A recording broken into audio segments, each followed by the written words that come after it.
একটা পাইছি মদর ভাই আর একটা পাইছি আমি কি ভাই ও জুইয়া খোর ভাই দুই মদর আছে খুঁজে নিয়ে আই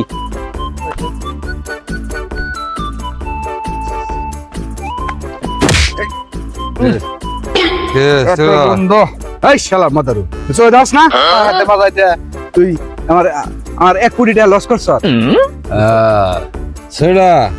এই তুই কি করিস এই শালা চল চল চল শালা মাদারু বাড়ি যা বাড়ি যা আমি তোর সাথে আমি জানাবো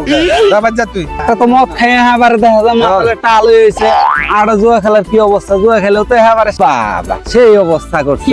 এই মদর হন এই যে আমার বিশাল সম্পত্তি সয় সম্পত্তি বেইছে তোর মদ খাইতে কয়দিন সময় রাখবো এবার আমি খাবো আমার ছেলে খাবো আমার নাতি খাবো তাও শেষ হবে না আচ্ছা জুয়ারু তুই গেছিন আমার এই সয় সম্পত্তি বেইছে তোর জুয়া খেলতে কয়দিন রাখবো একটু বালা করে ক দেখি শুনি ভাই তুই যে কি কর এই সম্পত্তি আমার এক ডাইমের বাপ আরে এক ডাইমের শালা জুয়ারু কইছে কি রে তোর মতো জুয়ারু রে আমার সম্পত্তি দিলাম নাই মদার রে দিমু তাও তোরে দিম না কারণ মদার রে দিলে তাও তোর পোলা খান পর্যন্ত নিব তাহলে ভাই আমার খেলার কি হবে